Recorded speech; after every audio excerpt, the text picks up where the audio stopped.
सात संगत जी, प्यार से कहना धन निरंकार जी। तो कैसे मानुष जीवन में भी आना, एक धन भाग की इतनी 84 लाख योनियों से ये आत्मा तड़पती हुई अब मनुष्य के शरीर में है। जब परमात्मा की प्राप्ति इसी शरीर में रहकर हो सकती है, इसी जन्म में होनी है, तो ये एक मुबारक पात्र, एक जीवन, और अब इस जीवन को पूरी तरह ऐसे ही जी सकते हैं जो मनुष्य ने इस परमात्मा को देख लिया, ये ब्रह्म ज्ञान द्वारा निराकार के दर्शन करके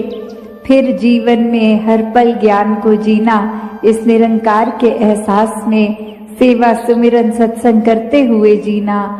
जहाँ किसी को उनको ये नहीं बोलना पड़ा कि हमारे जीवन को देखो, हमारा जीवन कितना अच्छा है, पर औरों ने खुद ही ये देखा कि जो परमात्मा से जुड़ गए हैं ब्रह्म ज्ञान द्वारा, उनके जीवन से कितनी ज्यादा शिक्षा मिलती है। एक वो वाक्य ही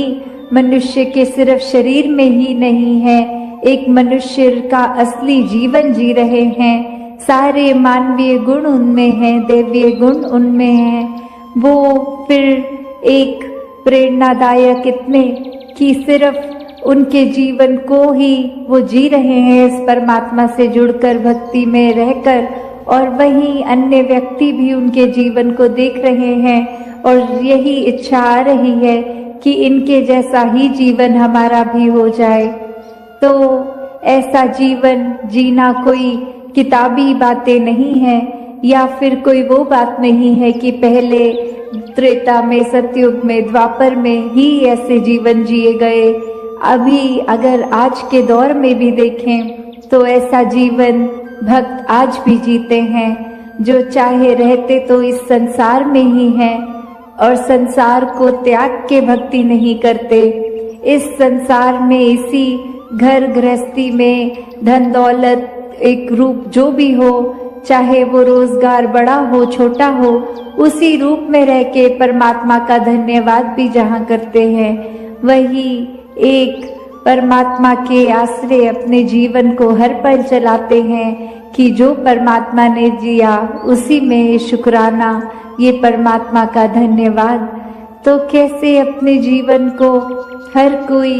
एक ज्ञान की रोशनी से एक बहुत ही सहज और सरल जीवन जी सकता है, जिस जीवन में दिखावा मात्र नहीं रह जाता, एक असली सच्चाई से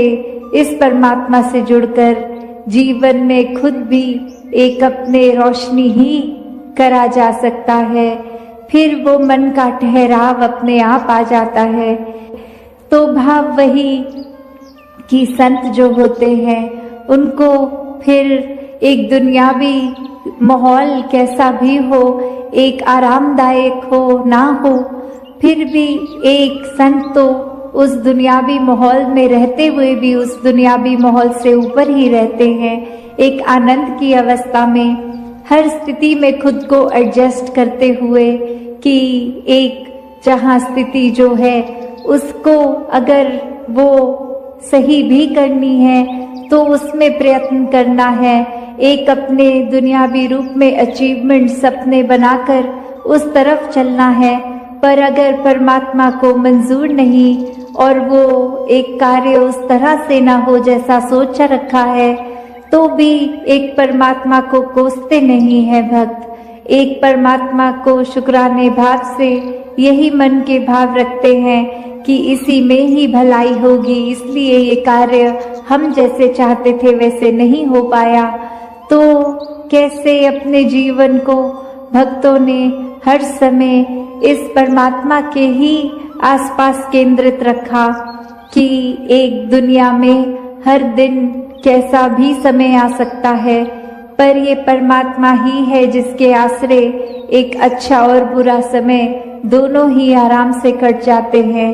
जहाँ फिर ये मन में सोच नहीं आती कि एक जीते जी बेचैन है और जीने के बाद जब ये मौत हो जाएगी तो इस आत्मा का क्या होगा, क्योंकि जिन्होंने जीते जी इस परमात्मा को जान लिया, देख लिया, इसके साथ जीवन का हर पल अपना जिया तो उनको पता है वो चैन से जी रहे हैं, और जो चैन से ही जीता है वही चैन से मरता है। और कैसे ये आत्मा को जीते जी जहाँ चैन मिल गया, अपनी असली घर का पता चल गया। एक क्या है ये आत्मा, वाक्य में सिर्फ शरीर नहीं है, एक आत्मा तो इस परमात्मा का अंश है। जब ये पता चल जाता है तो आगे एक लोक सुखी परलोक सुहेला वाली अवस्था कि इस परमात्मा ने तो जहाँ पूरी सृष्टि बनाई वहाँ इंसानों को सभी को सेम, वो चाहे फेशियल फीचर्स हों, वो चाहे और एक जो ब्रॉडर टर्म में बोलते हैं कि टांगे हाथ सब एक जैसा एक समान ही दिया है। तो कैसे फिर एक इंसान की शरीर में भी अगर कोई है तो वो अपने आप को इंसान कहलाने लायक नहीं है, वो सिर्फ ये बंदगी की जहाँ बात, ये ह्यूमन वैल्यूज़, ये ऐसे अच्छे गुण एक इंसान को इंसान बनाता है, उसके गुण। तो अगर उसके अंदर एक अच्छे सद्गुण हैं तो वो वाकई ही एक इंसान है, और अगर नहीं है तो फिर वो वाकई ही एक इंसान कहने के लायक नहीं है। और ये कैसे फिर पता लगे कि जहाँ हर एक को एक जैसे ही, जब इस परमात्मा ने पैदा होकर के किया तो सबका मन एकदम साफ, और वो जैसे बच्चों को कहा जाता है एक साफ स्लेट की तरह। तो कैसे लाइफ लॉन्ग जैसे जैसे माया ने अपना असर एक इंसान पे करना शुरू कर दिया तो उसकी नज़र के आगे वो तरह तरह के चश्मे भेदभाव के, बायसनेस के, और ऐसे ही अपने मन के अहंकार के। तो ये सब जैसे एक बच्चा धीरे धीरे बड़ा होता गया तो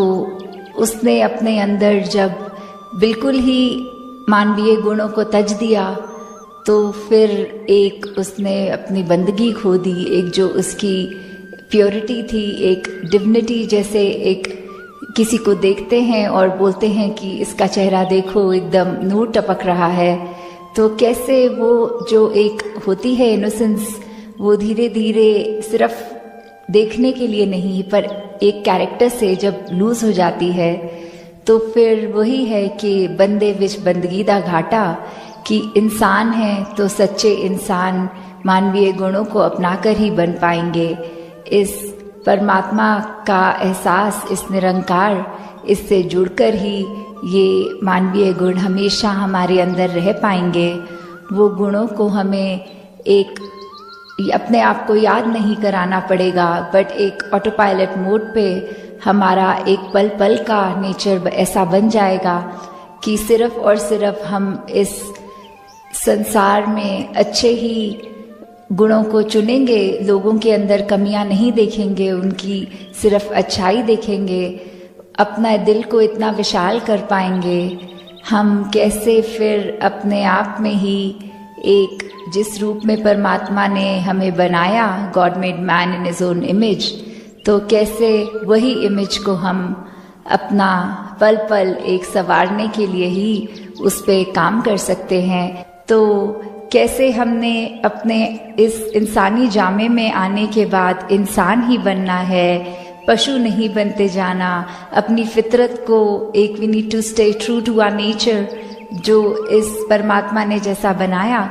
तो उसी को अपनाते चले जाना है। ये जो आप सबका सत्संग के प्रति, निरंकार के प्रति, सेवा के प्रति, सुमिरन के प्रति ये जो अपना एक मन है, जो निरंकार में टिकाने वाली बात होती है, जो अपना असली रूप है हर एक का, उसकी पहचान करने तक की यात्रा ही नहीं है। सिर्फ एक बार जब ये रूबरू होकर इस प्रभु परमात्मा का ज्ञान, ब्रह्म ज्ञान द्वारा आज हमें जब मिल जाता है तो उसके बाद जीवन को कैसे जीना है, वो सब बातें जो इस सत्संग रूप से हमें शिक्षा मिलती है, उसको किस तरह अपने जीवन में अपनाना है। तो कैसे ये समय की बात है कि अपना यूज़ जो किया उसको इस प्रभु परमात्मा निरंकार के एहसास में बिताने वाली बात आ जाती है कि कैसे हमारा एक एक पल ये प्रभु परमात्मा निरंकार ने जो हमको बख्शा है उस पल को हम सदुपयोग करते हुए कि किस तरह हमारी इंटेंशन की बात होती है वो, कि हमें सत्संग में आकर एक एक पल सिर्फ आकर बैठ के चले जाना नहीं, पर एक एक वक्ता चाहे छोटे बच्चे की ज़ुबान से था, बुज़ुर्ग की, बहन भाई जिनसे भी कविता रूप, गीत रूप, स्पीच रूप, जो भी बोला सबने, वो एक एक वचन ऐसा था जो पूरे जीवन में एक इम्पैक्ट पॉजिटिव कर देता है। तो दातार कृपा करे कि ये ताउम्र हमारे जीवन में ये अच्छी बातें, ये हमारे सिर्फ बोल तक नहीं रह जाए, कान में घुस के सिर्फ दूसरों को सुनाने के लिए नहीं रह जाए, बल्कि हमारी सोच में, हमारे व्यवहार में, हमारे कर्मों में भी झलके। तो ये पंक्तियों में जिस तरह ये बात हो रही है हरदेव वाणी में कि ये सुख की बात है, ये जो हर एक को जो अपने जीवन में सुख की प्राप्ति करने के लिए क्या एक रास्ता अपनाना है। जिस तरह अभी सत्संग की भी बात हुई, उस तरह यही कि युगों युगों से देखा जाए तो संतों का तो दिल ऐसा ही हुआ है जो सिर्फ अभी की बात नहीं है, चाहे कलयुग हो, सतयुग हो, द्वापर हो, कोई भी समय ले लें, कि संतों ने तो हमेशा यही चाहा है कि एक जो हर एक को कैसे मन में चैन दिया जाए, हर एक को किस तरह अपने असली रूप इस परमात्मा का दर्श दीदार करा दिया जाए, और कैसे उस तरह फिर एक जो पहचान कराई जाए, अच्छे गुण दिए जाए, उसी में ही एक ये परमानेंट सुख छुपा है। छोटे छोटे सुख तो कहीं ना कहीं हर समय पे मिल जाते हैं, पर ऐसा कौन सा सुख है जो हर समय एक जैसा ही हो और वो उस सुख में कुछ बढ़ा ना जाए, कोई घटा ना जाए। तो वो वाला सुख जो एक ब्लिस की अवस्था होती है, जो एक चैन से भी ऊपर उठ के, खुशी से भी ऊपर उठ के जो वो सुख है, तो वो सुख सिर्फ तभी मिल सकता है जब हम संतों का संग कर लेंगे। कि संतों का जब तक संग हमारे जीवन में आएगा नहीं, तब तक हम कैसे अपने जीवन को उस मुकाम तक लेकर जाना संभव नहीं होता, क्योंकि संत ही हैं जो हमको प्रेरणा देते हैं हमारे जीवन को सुधारने के लिए। और एक बार हमें वो जब पता लग जाता है कि ये क्या सच्चाई है, तो हम अपने जीवन में एक वो परमानेंट सुख, एक जो हर समय रहने वाला सुख, उसको प्राप्त कर लेते हैं। हाँ जी। भला सोचते जो औरों का खुद अच्छे बन जाते हैं, सच्चाई के साथ रहें तो खुद सच्चे बन जाते हैं। तो ये सच्चाई जो हमेशा के लिए ही सच्चाई है, जैसे कोई सच्चाइयाँ ऐसी हैं जो अभी हैं, कुछ पल के बाद नहीं है। जैसे अभी अगर रात्रि का समय है तो कुछ घंटों के बाद वो झूठ हो जाएगा, क्योंकि वो दिन हो जाएगा। तो ऐसे कुछ सच्चाइयाँ कुछ समय के लिए रहने वाली सच्चाइयों की यहाँ बात नहीं हो रही। वो बात ही कि कैसे एक निरंकार प्रभु परमात्मा, यही सच्चाई ये तब भी थी जब ये ब्रह्मांड बना नहीं था, ये धरती बनी नहीं थी, और ये तब भी रहेगा जब सब कुछ खत्म हो जाएगा। हर कुछ जो माया का रूप है, उस रूप से हटकर जो भी है वो सब निरंकार है। वही एक ही सच्चाई है, कायम दायम रहने वाली सच्चाई। तो उस सच्चाई से जितने ज़्यादा हम जुड़ेंगे, हमारे अपने मन के भाव उन गुणों को अपनाएंगे कि कैसे ये हम इस निरंकार जैसा बनता और जाते रहें। जैसे विशालता का जिक्र आता है, और भी जो भी हमारे को गुण समझ में आते हैं कि हर एक गुण इस निरंकार में स्वयं है, और वैसे ही हम उतना ही हमारा भी मन सच्चा होता जाएगा जितना हम खुद सिमरन रूप में, संगत रूप में, सेवा रूप में इस निरंकार से जुड़ते चले जाएंगे। तो वो नेचुरली वही बात कि हमारे मन में भी वही सच्चाई अपनी पकड़ और बनाएगी, और हमारा मन भी फिर कुछ और गलत चीज़ें सोचने के बजाय सिर्फ ये सच्चाई से ही जुड़ता चला जाएगा। तो ये वाली जो हमारा जीवन काल मिला है, इसमें हमको जहाँ कर्म करने की पूरी आज़ादी है, वहाँ ये जो नेकी की बात आ रही है, जो नेकी की शिक्षा दी जा रही है,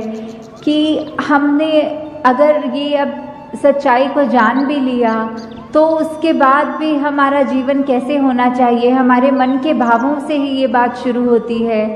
कि हम अगर अपने मन में ये सिखलाइयों को जो एक ह्यूमन वैल्यूज़ होती हैं, ये एक दूसरे की हित रखना, एक दूसरे को खुशी देना,